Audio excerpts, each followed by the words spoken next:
सोयगाव तालुक्यातील नांदा तांडा ते चारू तांडा रोडच्या कामामध्ये शिवसाई कन्स्ट्रक्शनचे ठेकेदार यांनी अवैध मुरुम वाहतूक आणि अवैध सागवान आणि इतर वृक्षांची सर्रासपणे कत्तल करून कोट्यवधी रुपयांच्या रोडच्या कामांमध्ये घोटाळा केल्याचा आरोप करण्यात आलाय। या प्रकरणी सोयगाव तहसीलदार यांच्याकडे तक्रार दाखल करण्यात आली आहे। शिवसाई कन्स्ट्रक्शनचा परवाना रद्द करण्याची तसेच या भ्रष्टाचारांवरती कठोर कारवाई करण्याची मागणी करण्यात येत आहे।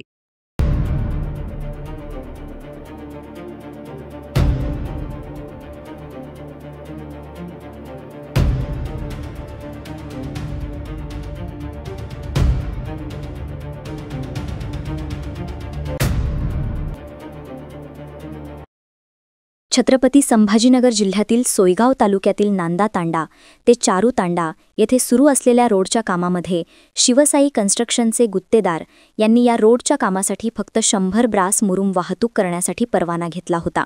याच कामासाठी 1500 ते 2000 ब्रासपेक्षा जास्त अवैध उत्खनन मुरुम वाहतूक करून शासनाची तसेच प्रशासनाची दिशाभूल करून महसूल विभागाचा महसूल बुडवण्याचा प्रयत्न केला असल्याचा आरोप करण्यात आला आहे। ही बाब उघडकीस झाली असता या संदर्भामध्ये वृत्तपत्रांमध्ये आणि इतर माध्यमांमध्ये बातम्या प्रसारित होताच अजिंठा वनपरिक्षेत्र अधिकारी संतोष दोडके यांच्या मार्गदर्शनाखाली या अवैध सागवान तसेच लिंब या झाडांची कत्तल शिवसाई कन्स्ट्रक्शनचे गुत्तेदार अभियंता यांनी पोकलँडच्या सहाय्याने अवैध कत्तल केली असता दिनांक 25 ऑक्टोबर 2025 रोजी वनविभागाने घटनास्थळी पंचनामा केला आहे। मात्र वनविभागाकडून अद्याप कोणतीही कारवाई झालेली नाही। हा घोटाळा बाहेर येताच शिवसाई कन्स्ट्रक्शनचे गुत्तेदार यांचे धाबे दणाणले। त्यानंतर यांनी स्वतः लाखो रुपयांचा केलेला घोटाळा दाबण्याच्या प्रयत्नात दिनांक 27 ते 28 ऑक्टोबर रोजी परत 500 ब्रास मुरुम वाहतूक परवान्यासाठी चलन भरून अर्ज दाखल केला आहे। एवढ्या मोठ्या रोडचे काम 100 ब्रास मुरुम परवान्यामध्ये कसे काय आटपून घेतले? चौकशी आणि कारवाईच्या धाकापोटी रोड पूर्ण झाल्यानंतर सुद्धा 500 ब्रासचा परत परवाना हा केवळ एक घोटाळा दाबण्यासाठी प्रकार सुरू आहे। या शिवसाई कन्स्ट्रक्शनचे ठेकेदार अभियंता तसेच महसूल विभागाचे कर्मचारी अधिकारी यांच्या संगनमताने हा प्रकार झाल्याचा आरोप करण्यात आला आहे।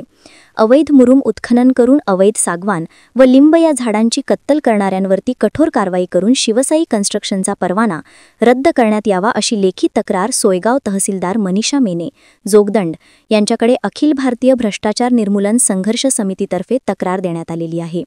मात्र हा घोटाळेबाज ठेकेदार कोट्यवधी रुपयांच्या कामांमध्ये केलेला घोटाळा दाबण्याचा प्रयत्न करीत आहे। तक्रार दाखल करूनही अद्याप कोणतीही चौकशी व कारवाई झालेली नाही।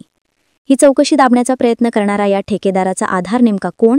तात्काळ चौकशी करून कारवाई न झाल्यास भ्रष्टाचार समितीतर्फे तीव्र स्वरूपाचे आंदोलन छेडण्यात येईल असा इशारा देण्यात आलेला आहे। प्रतिनिधी जब्बार तडवी, NTV न्यूज मराठी, सोयगाव, छत्रपती संभाजीनगर।